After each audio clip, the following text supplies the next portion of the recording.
Hello and welcome to Training Tuesday, where we go through weekly tips and tricks to make your career just a little bit more awesome.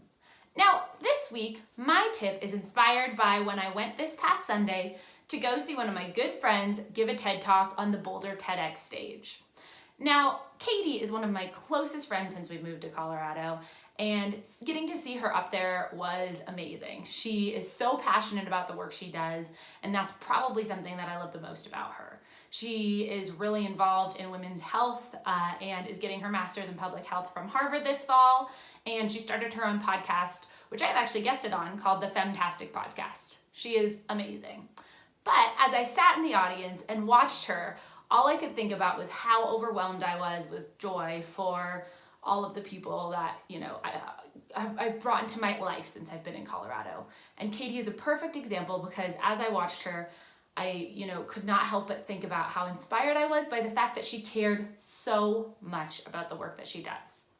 Now, that's Katie, but it's also, as I took a step back and realized all of the people who I've really kind of surrounded myself with since we moved to Colorado. And while I've talked about before this idea of bring people into your life who help support you in being kind of you at your best and the kind of life you want to lead, I think that's a piece of it.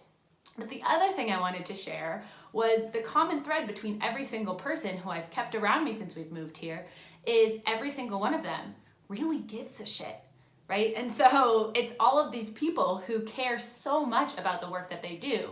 They love to try hard, they're super passionate, they go all in, and they're proud of the fact that they're ambitious and driven. And I think especially one thing that I've seen a lot as a woman, and I've heard from a lot of women too, is sometimes there can be this pressure to always try and be the cool girl, right? Oh, I don't want to be too bossy, even though I'm the boss. In terms of like if you're at a company, right? So I don't want to be too bossy, even though I'm the boss. I don't want to be the girlfriend who is always telling someone what to do. I think there's this assumption that it's cool to not care. And I want to completely go against that because every single person who I have in my life and who I like to think of myself as being is someone who really cares. And I think that sets me apart, and I think that's something I'm so incredibly proud of.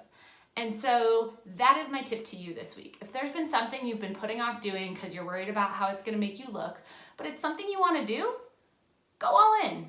Show up 100% and give it, your all. And also go into it with the assumption that it's not always cool to be the cool girl. Sometimes it can be cool to be the girl who tries really hard, right? So try that tip on for size. And if you need the extra little boost, you know where to find me. But in the meantime, happy working.